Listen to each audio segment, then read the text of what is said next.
Brother J.C. Rao, whom we call as Uncle J.C. Rao. మరి దైవజనుడు జయశ్రీరావు గారిని మనం అంకుల్ జయశ్రీరావు గారిని పిలుచుకుంటాము. ఆయన గురించి కొన్ని మాటలు చెప్పడానికి నేను బహు ఇష్టపడుతున్నాను.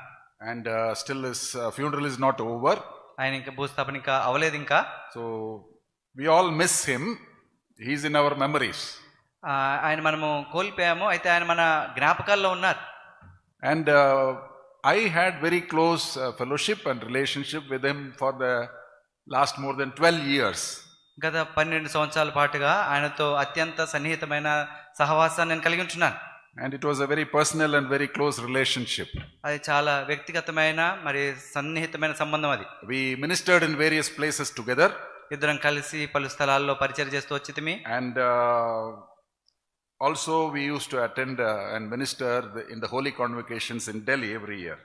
ప్రతి సంవత్సరము జరుగు పరిశుద్ధ సమాజ కొడికల్లో మేము ఇరువురు కూడా మరి వాక్య పరిచయలో పంచుకునేవారు. He was a person who encouraged me in the ministry. మరి ఆయనే మరి వ్యక్తిగతంగా నన్ను పరిచయలో ముందుకు నడిపించిన వాడు, ప్రోత్సాహపరిచిన వాడు. Being with him used to be a time of blessing and we used to enjoy every moment with him.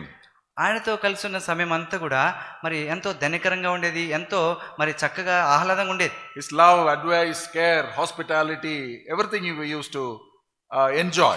మరి ఆయన చూపించే ప్రేమ, అనురాగం, ఆతిథ్యం ఇవన్నీ కూడా చాలా చక్కటి అనుభూతిని ఇస్తుంటాయి. So we had a very blessed fellowship and we enjoyed the family relationship with him. మరి ఎంతో ధన్యకరమైన సమయం మేము కలిగి ఉన్నాము, కుటుంబ సంబంధ బాంధవ్యాలు కూడా మేము కలిగి ఉన్నాం. And a few things I just wanted to share with you also. మరి కొన్ని విషయాలు ఆయన గురించి కొన్ని చెప్పాలని కోరుకునేది ఏంటంటే, and first thing is, as we read in 1 Peter chapter 2 and verse 5, we read about the lively stones. మొదటి పేతురు రాసిన పత్రిక 2వ అధ్యాయం 5వ వచనంలో మన సజీవమైన రాళ్ళ గురించి మనం చూస్తాం. అక్కడ what is this lively stone? ఈ సజీవ రాయి అంటే ఏంటి? This lively stone has received life from the Lord Jesus Christ. ఈ సజీవ రాయి మరి ప్రభువైన యేసుక్రీస్తు వారి దగ్గర నుంచి జీవం పొంది ఉండి, and that is not the end of that. అది దాని ముగింపు అక్కడతో అయిపోలేదు. It continues to be lively. అది మరి ఎడతెగక సజీవంగా ఉండినట్లుగా కొనసాగుతూ వస్తుంది. We read in John's Gospel chapter 10 and verse 10, Jesus Christ came to give life and life more abundantly. యోహాను సువార్త 10వ అధ్యాయం 10వ వచనంలో యేసు ప్రభువారు మరి జీవం ఇవ్వడానికి, అది సమృద్ధిగా ఇవ్వడానికి ఆయన వచ్చి ఉన్నారు. So I could see that, and I am sure you will all agree that he was a very very lively person. మరి ఆయనంతో మరి సజీవమైన వ్యక్తిగా మరి నేను అనుకున్నాను, ఖచ్చితంగా మీరు కూడా అదే అనుభూతిని కలిగి ఉన్నారు. Even we can't translate that in Telugu, but lively, చాలా livelyగా ఉన్నాడు అని చెప్తాం కదా. we tell about some people, no, he is very lively person అని. మరి తెలుగులో కరెక్ట్ గా చెప్పలేం కానీ ఆయన లైవ్లీగా ఉన్నారు అంటే, తమిళ్లో కూడా లేదు, తమిళ్లో కూడా లేదు, చక్కగా మరి చూస్తే ఉన్నపాటుగా చక్కగా ఉన్నారని చెప్పడం. lively person, always enthusiastic and energetic. ఎప్పుడు కూడా ఎంతో ఉత్సుకతతో మరి ఎంతతో మరి శక్తితో ఉండేవాడు. and we can find his liveliness when he speaks, when he preaches, when he shares the word, and when he sings, and when he prays also. మరి ఆయనలో ఉన్న ఆ లైవ్లీనెస్ ఏదైతే ఉందో అది మరి ఆయన మాట్లాడేటప్పుడు, ఆయన వాక్యం చెప్పేటప్పుడు, ఆయన పాటలు పాడేటప్పుడు మరి ఎక్కువగా అది మనకు కనపడేదిగా ఉంటుంది. and even when he is praying, ఆయన ప్రార్థన చేసేటప్పుడు కూడా, and there was liveliness wherever he was, with whomever he was. ఆయన ఎక్కడున్నా, ఆయన ఎవరితో ఉన్నా కూడా ఆ లైవ్లీనెస్ అనేది ఉట్టిపడుతుండేది. so that is one thing which I wanted to share about him. ఆయన గురించి ఈ విషయాన్ని నేను మీతో పంచుకోవాలని కోరుతున్నాను. I can't say that every one of us can be lively like him. ఆయన లాగానే మన అందరం కూడా అలాగనే లైవ్లీ లాగా ఉంటామని కాదు కానీ, but that is one thing which we can emulate. ఆయన దగ్గర నుంచి మనం అది పొందాలి, అది మనం తీసుకోవాలి. I feel whatever he does, it was from his heart. మరి నేను అనుకుంటాను ఆయన ఏం చేసినా కూడా హృదయానుసారంగా, హృదయంలో నుంచి వచ్చినట్టుగా చేసేవాడు. that is why he was lively. అందును బట్టి ఆయన లైవ్లీగా ఉన్నాడు. so we can emulate that also. అది కూడా మనము దాని దగ్గర నుంచి తీసుకోవాలి. and also we find he as we read in Acts chapter 13 and verse 36, అపోస్తలుల కార్యములు 13వ అధ్యాయం 36వ వచనంలో, Acts 13:36, అపోస్తలుల కార్యములు 13వ అధ్యాయం 36వ వచనం, David say after he had served his own generation by the will of God. దావీదు దేవుని సంకల్పం చొప్పున తన తరము వారికి సేవ చేసి, his own generation he served. తన తరము వారికి ఆయన సేవ చేశాడు. What is this generation? ఈ తరం అంటే ఏంటి? It is this generation ఈ తరం comprises of various kinds of people. ఈ తరంలో మరి పలు విధాలైన మనుషులు ఉంటారు.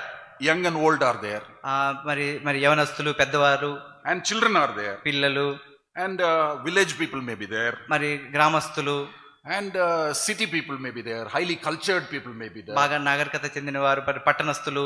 So this is the kind of generation. ఈ తరము వారు, ఇటువంటి తరము వారికి. So we are living in this kind of a generation. మనము ఇటువంటి తరము వంటి ప్రజల మధ్యలో మనం నివసిస్తున్నాం. We can say he was born in 1940 or so he is a old timer ani we can tell. 1940 సంవత్సరం ఆయన తిరిగి జన్మించాడు కాబట్టి ఆయన పాత తరం జన్మించారు కాబట్టి ఆయన పాత తరం వాడని మనం చెప్పొచ్చు. But he gelled with this generation very closely. అయినా కూడా మరి ఈ తరం వారితోటి ఆయన ఎంతో మరి సన్నిహితంగా ఉండేవాడు. He was able to connect very efficiently, effectively with everyone. ప్రతి ఒక్కరితో కూడా సరి సమానంగా మరి కనెక్ట్ అయిపోగలుగుతూ ఉండేవాడు. He was not only connected from the pulpit, but he was connected with all people also. మరి ఏదో పుల్పిట్ నుంచి కనెక్ట్ అవ్వడం మాత్రమే కాకుండా వచ్చిన ప్రతి ఒక్కరితో కూడా ఆయన వ్యక్తిగతమైన సంబంధం కలిగి ఉండేవాడు. That was one good thing about him. ఆయన గురించిన మరో మంచి విషయం అది. There is a lesson to learn for us. అది కూడా మనం ఆయన నుంచి నేర్చుకోవాల్సిన పాఠం. So in the house of God or wherever we are, even in our families, there is a generation gap. కాబట్టి మన కుటుంబాల్లో కానివ్వండి, దేవుని మందిరాల్లో కానివ్వండి, ఒక తరము గ్యాప్ అనేది కలుగుతుంది. Parents or grandparents, there is a big gap between the children and the grandchildren. మరి తల్లిదండ్రులు, మరి అమ్మమ్మ, నానమ్మ, వారి తాతయ్య, వారి చూసినప్పుడు పిల్లలకి అంటే మనవళ్ళకి, తాతయ్య, నానమ్మలకి మధ్య గ్యాప్ ఉంటుంది. But always we used to say we were like that, like that we used to boast about ourselves. మనం మాట చెప్పుకునేటప్పుడు మనం అలాగా ఉండేవాళ్ళము అని అతిశయపడుతుంటాం. But we should understand this present generation. ఈ ప్రస్తుత తరం వారిని మనం అర్థం చేసుకోవాలి. We should understand their emotions, feelings, and we should not put them down, but we should try to carry them along with us. మరి ఈ తరంలో ఉంటున్న వారి యొక్క భావోద్రేకాలను మనము గమనించిన వారమై మరి వారు తక్కువ చేయకుండా వారిని మనము మోసుకుంటూ ముందుకు తీసుకుని వెళ్ళవలసిన వారికి ఉన్నాం. We cannot reject them. వారిని తృణీకరించకూడదు. We have to accommodate them. వారిని కూడా మనము చేర్చుకోవాలి, so that they may be spiritual and grow spiritually. తద్వారా వారు ఆత్మీయంగా ఎదుగులాగునా. That's what he served his own generation. This generation he served. కాబట్టి ఆయన ఈ తరం వారికి ఆయన సేవ చేశాడు. And thirdly, మూడవదిగా we read in John's Gospel chapter 17. యోహాను సువార్త 17వ అధ్యాయంలో, John's Gospel chapter 17, యోహాను సువార్త 17వ అధ్యాయం in verse 4, 4వ వచనం. there are two things which Jesus Christ mentions here. ఇక్కడ రెండు విషయాలు ప్రభువు యేసుక్రీస్తు వారు చెప్తా ఉన్నారు. He said, I have glorified thee on the earth. భూమి మీద నిన్ను మహిమపరిచితిని. So that's what we saw in the life of Uncle J.C. Rao. JC Rao uncle వారి యొక్క జీవితంలో మనం ఇదే చూస్తూ వచ్చాం. He glorified the Lord in whatever he did. ఆయన చేసిన ప్రతి దాంట్లో కూడా దేవుని మహిమపరిచారు. His life and his presence brought glory to God.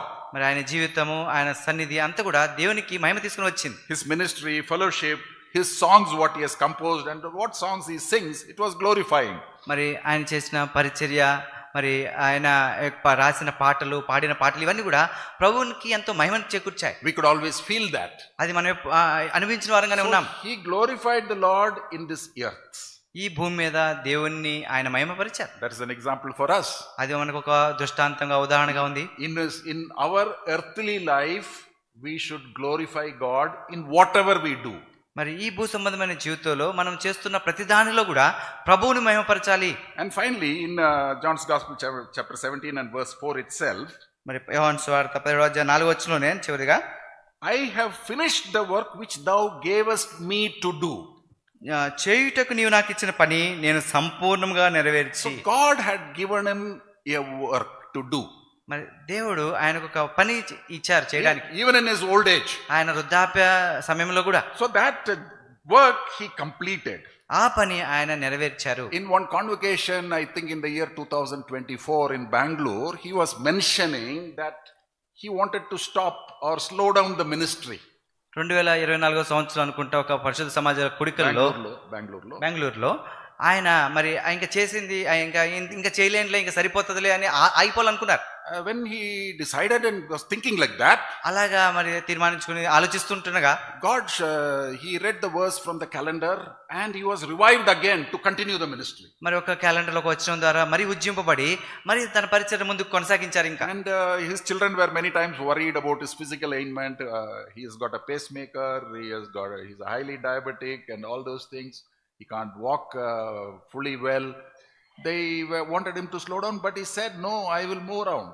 మరి భౌతికపరమైన మరి సమస్యలు ఆయన ఎన్నో కలిగి ఉన్నప్పటికీ మరి ఆయనకు పేస్ మేకర్ ఉండింది, మరి అలాగనే మోకాళ్ళ సంబంధమైన నొప్పులు అవి ఉన్నాయి, చక్కగా నడవలేరు. అదే సమయంలో హై డయాబెటిక్ ఉన్న వ్యక్తి ఆయన కూడా వాళ్ళకి పిల్లలు చెప్తూ ఉండేవారు, ఇంకా వద్దు ఎక్కువ ప్రయాణాలు చేయకూడదు అని చెప్పినా కూడా లేదు నేను చేస్తానని చెప్పేవారు. He told, I will do my work, Lord's work అని చెప్పాడు, నేను నా ప్రభు పని నేను చేస్తాను. So he worked till the end.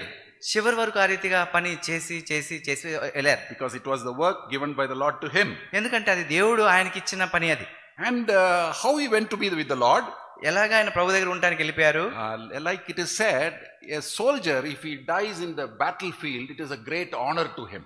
మరి ఒక సైనికుడు యుద్ధంలో కనుక చనిపోతే ఆ సైనికుడు ఎంతో ఘనత. That is a great honor if a soldier dies in the battlefield. ఒక యుద్ధంలో కనుక ఒక సైనికుడు చనిపోతే ఆ సైనికుడికి అది ఎంతో ఘనత. I feel that he received this honor. నేను అనుకుంటాను అట్టి ఘనత మరి అంకుల్ కూడా పొంది ఉన్నారు. He went to be with the Lord in the field, in the battlefield, in the work of the Lord. ప్రభు యొక్క పనిలో ఆ యుద్ధ భూమిలోనే ఆయన తన పనిని మరి ముగించుకొని ప్రభు దగ్గరికి వెళ్ళిపోయారు. So his departure we can see was a very, very honorable departure. మరి ఆయన వెడలిపోయే ఆ సమయం కూడా ఎంతో ఘనత వహించిన వెడలిపోయే స్థితి. So we should not only glorify God, we should do the work which God has given us to do. We should never stop or reduce, but increase in the work of the Lord. ప్రభువుని మనం మహిమపరచడం మాత్రమే కాకుండా ప్రభు మనకు అనుగ్రహించిన పనిని మనము ఏదో కొంతమేరకు చేసి ఆగిపోవడం కాదు, కానీ అది సంపూర్ణంగా చేయవలసిన వారంగా ఉన్నాం. Elderly people, all of us like elders with gray hair, we should not think our work is over, we are retired. పెద్దలైన వారు మరి తల వెంట్రుకలు తెల్లగా మేము నెరిసిన వారు మేము ఇంకా అయిపోయిందిలే మా పని మీద చనిపోతాంలే అని అనుకోకూడదు. There is no retirement in the work of the Lord. ప్రభు పనిలో రిటైర్మెంట్ అనేది లేదు. So we should continue working for the Lord. ప్రభు కొరకే ఎడతెగక అలాగా చేస్తూ ఉండాలి. So the memories of this great man of God and his work and his word and the songs will continue to impress many. మరి ఆ దైవజనుని యొక్క ఆ యొక్క పరిచర్య, ఆయన ఇచ్చిన వాక్య సందేశాలు, ఆయన పాడిన పాటలు ఇవన్నీ కూడా ఇంకా అనేక మందికి ప్రేరణను కలిగించేవి ఉన్నాయి. And it will continue to inspire many also. అనేక మందికి ప్రేరణను కలిగించేవిగా ఉన్నాయి కూడా. And this will continue, it has not stopped, it will continue also even though he has departed.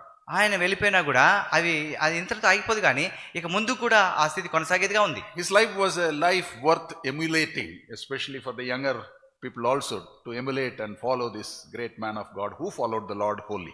కాబట్టి ఆయన ఈ భూమి మీద గడిపిన జీవితము, ఆయన చేసిన పరిచర్య ప్రత్యేకించి యవనస్తులకు మరి ఎంతో మాదిరికరంగా ఆయన దగ్గర నుంచి మరి పొందటానికి అనుసరించడానికి వీలుగా ఉంది. May the Lord console and the bereaved family and the greater family of God also.